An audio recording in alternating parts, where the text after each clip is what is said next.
सलाम, नमस्ते, सत श्री अकाल। मैं हूं रजा और आप देख रहे हैं रजा ग्राफी का वॉर अपडेट। आपको बता दूं कि इस रिपोर्ट के अंदर हम आपको रूस और यूक्रेन के बीच की जंग से जुड़ी हुई सारी खबर आपको बताते हैं। इसी बीच में सबसे बड़ी खबर यह है कि भारत को अमेरिका ने डराने की कोशिश की है। जी हां, अंधभक्तों के नाजायज बाप ने आज एक बार फिर से अपनी औकात दिखाई है। पिछली रिपोर्ट में मैंने आपको बताया था कि भारत मूल के एनएसए यानी मेन एनएसए नहीं, उप सलाहकार, जो असिस्टेंट मान लीजिए आसान जबान में, एनएसए यानी वो आए हैं। और वो खासकर इनकी पावर ये है, अब इस बात से समझ लीजिए कि इन भाई साहब की ही ड्राफ्टिंग पर अमेरिका ने रूस पर प्रतिबंध लगाए। अब ये रूस के आने से पहले भारत रूस आने वाला है, बल्कि अब ये जब हम रिपोर्ट बना रहे हैं तो अब भारत में सरगेई लावरोव यानी रूस के विदेश मंत्री आ चुके हैं। अब मैं आपको दिखा देता हूं आपके स्क्रीन पर। सरगेई लावरोव देखिए पहुंच चुके हैं। आरिंदम बागची जो हैं पहुंच चुके हैं। उनको लेने के लिए भारत के बड़े बड़े अधिकारी खुद रूस यानी अपने दोस्त को रिसीव करने के लिए एयरपोर्ट पहुंचे थे। आपकी स्क्रीन पर जो शख्स नज़र आ रहे हैं ये है रूस के विदेश मंत्री सरगेई लावरोव। ये क्लियर हो गया कि भारत में इस वक्त लेकिन इनके आने से पहले ये भाई साहब भारत आ चुके हैं। जी हाँ, और ये पहले ही सारा बीज बो चुके थे।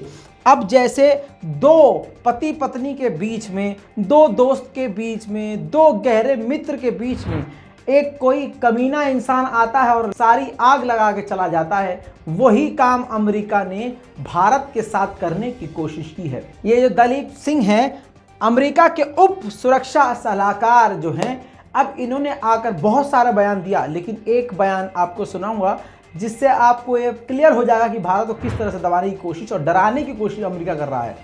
इन्होंने कहा चीन अगर भारत पर हमला करेगा तो रूस बचाने नहीं आएगा, तो भारत सोच ले कि कौन सा साथी चाहिए। तो पहली बात तो यह कि कितना भी हमला, कोई भी हमला भारत पे करे तो भारत के पास अपनी इतनी ताकत है कि किसी से मदद मांगे बिना अपने ही दम पर ऐसी की तैसी सामने वाले की कर सकता है। और ख़ासकर भारत को अमेरिका की लपर-झंटस की ज़रूरत नहीं है। खुद की हवा निकली पड़ी है। यूक्रेन खुद मदद मांग रहा है कि हमें सिक्योरिटी दे दो, तो मदद नहीं दे पा रहा है। हथियार के अलावा, पैसे के अलावा कोई मदद नहीं दे रहा है, न सेना की मदद पहुंचा पा रहा है। और इवन अब बाइडेन ने कह दिया है कि हम सीधा टकराव रूस से नहीं चाहते, इसलिए हम बीच में नहीं आएंगे। ऐसा देश और ऐसे देश के एनएसए के उप सलाहकार यहाँ पर आए हैं और हमको डरा रहे हैं। भारत से उन्होंने कहा है कि अगर चीन ने हमला कर दिया तो रूस मदद करने नहीं आएगा, अमेरिका ही आगे आएगा। लेकिन यह बात हकीकत है कि रूस सबसे ज़्यादा हथियार भारत को देता है। लेकिन ये दलीप सिंह हैं, नेशनल डिप्यूटी एडवाइज़र हैं एनएसए के। अब आप जान लीजिए कि इन्होंने भारत को समझाया है, और समझाया कम डराया ज़्यादा है।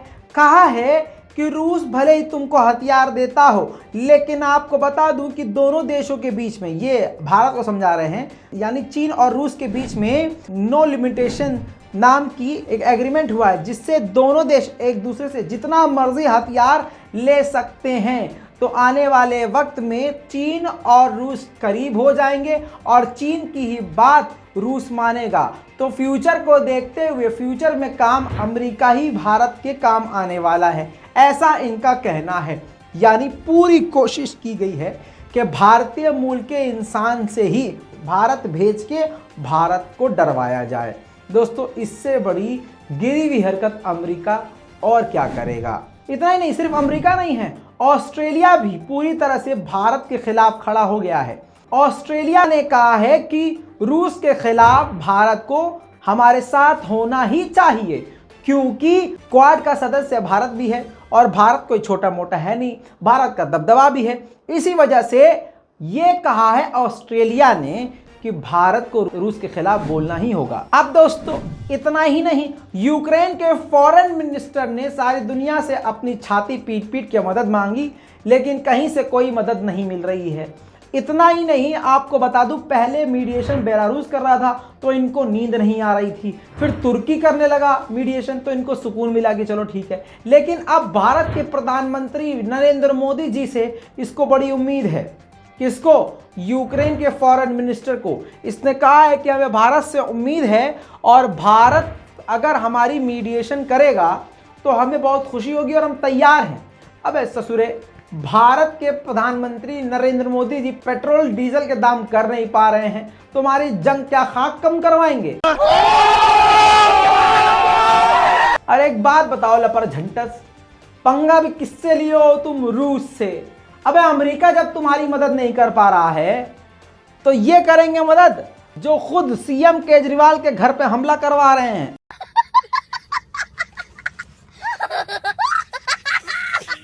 खैर दोस्तों, सच कड़वा होता है लेकिन हम मीठा करके बोलेंगे। ये स्माइल करके बोल रहे हैं हम तो। हाँ, हाईकोर्ट का ऑर्डर याद है ना, जज साहब का ऑर्डर याद है।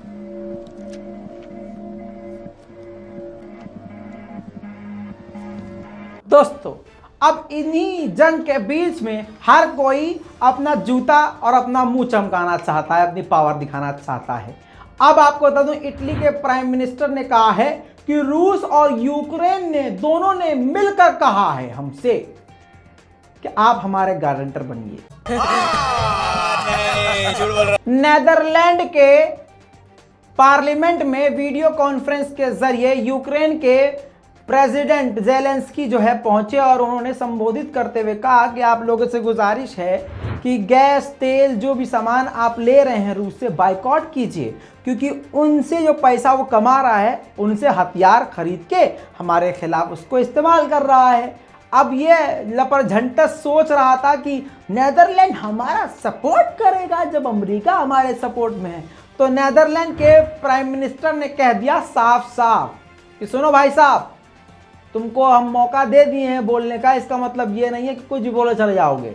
अब हमारी बात सुनो, हम इंडिपेंडेंट नहीं हैं, दूसरे देशों से व्यापार हमको करना पड़ता है और रूस से हमें व्यापार करना पड़ेगा, लिहाजा हम उसका बाइकआउट नहीं कर सकते, चलो निकलो।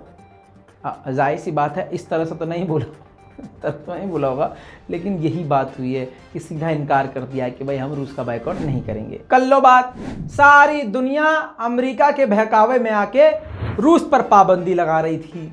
रूस कोई गाजर का हलवा थोड़ी ना कि तुम बिना डकार मारे गटक जाओगे। रूस ने उल्टा कांड कर दिया है। रूस ने यूरोपीय यूनियन पे ही ससुरा पाबंदी लगा दी है कि अबे तुम क्या पाबंदी लगाओगे, ईयू के मेंबर और ईयू का जुड़ा हुआ कोई भी व्यक्ति अगर रूस के अंदर आएगा थपड़िया के भगा दिया जाएगा। अब दोस्तों आपको बता दूं, लुकाशेवका टाउन में रूस के टैंक को निशाना बनाकर तबाह कर दिया है यूक्रेन की मिलिट्री ने।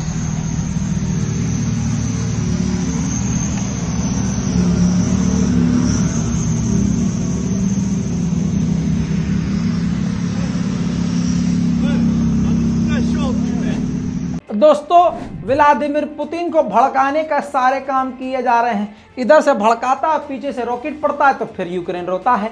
ऐसा ही काम आप अपनी स्क्रीन पर देख लीजिए। यूक्रेन का ये कमांडर है, इसका बर्थडे था, तो व्लादिमीर पुतिन का जो है मुंह बना हुआ था केक पर और जिसमें से खून निकल रहा था, और कह रहा है ये अपनी वीडियो में कि इस पुतिन के सर में कोई दिमाग नहीं है। बहरहाल उस पुतिन वाले केक को इसने काटा और अपना बर्थडे सेलिब्रेट किया। अब व्लादिमीर पुतिन को अगर ये दिख गया तो ऐसी ऐसी जगह मिसाइल मारेंगे इसके कि अगले साल ये केक ही नहीं काट पाएगा। लेकिन क्या, जब ये पिटते हैं तो रोते हैं, बचा लो दुनिया, मिसाइल मार रहा है, केमिकल बम मार रहा है रशिया, और जब रशिया थोड़ा सा शांत होता है तो ये हरकत करते हैं। इसी के साथ आपको बता दूं कि रूस ने अब अपने हमलों को बढ़ा दिया है और बिल्कुल तरीके से हाई क्वालिटी के जरिए दुनिया के सामने खुल्लम खुल्ला दिखा रहा है कि देखो हमारे फाइटर हेलीकॉप्टर इस तरह से दबंगई से मिसाइल और रॉकेट मार रहे हैं। आइए मैं आपको दिखाता हूं कि जंग में किस तरह से रूस लड़ता है।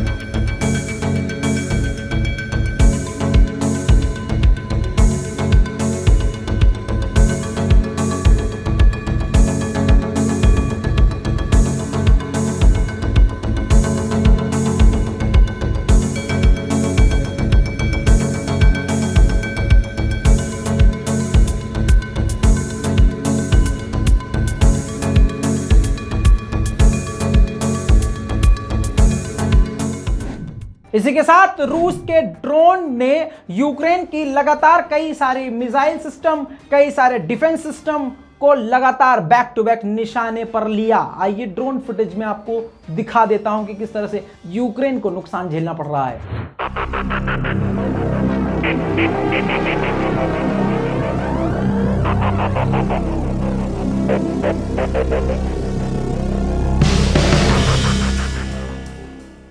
इसी के साथ भारत पर दबाव बनाने के लिए अमेरिका ही नहीं, यूके भी आ चुका है। सोच के देखिए, रूस भी आया हुआ है, अमेरिका भी आया हुआ है और यूके की खूबसूरत, मतलब मुंह से निकल गया, माफ कीजिएगा, गुस्से में हम इधर उधर निकल जाते हैं। आपकी स्क्रीन पर ये प्यारी सी कन्या जो नजर आ रही है, भारत के फॉरेन मिनिस्टर श्रीमान जयशंकर के साथ देख सकते हैं। थोड़ा सा जूम करते हुए दिखाएंगे।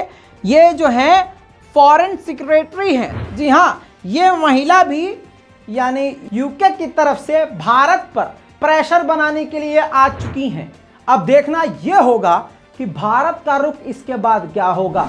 आपको बता दूं कि ईयू की हेड आपकी स्क्रीन पर दुनिया के सामने एक बार फिर से आई और उन्होंने कहा कि पूरी दुनिया और पूरा ईयू के सारे देश पूरी तरह से यूक्रेन के साथ खड़े हैं और रूस पर किस तरह से पाबंदी लगानी है और एनर्जी और गैस की कमी रूस पर लगी पाबंदियों की वजह से जो होने वाली है उसको कैसे पूरा करेंगे, ये हम सोच रहे हैं। बहरहाल इस पूरी रिपोर्ट पर दोस्तों आपकी क्या राय है, अपनी राय कमेंट में जरूर लिखिए, रिपोर्ट को शेयर कीजिए। मैं हूं रजा और आप देख रहे हैं रजाग्राफी। जय हिंद। तो दोस्तों ये हैं वो लोग जिन्होंने बहुत हमारी मदद करी है और इन सभी का तहे दिल से शुक्रिया और आपसे उम्मीद है कि इसी तरह से आप अपने दुआओं में और अपने साथ में हमें याद रखेंगे।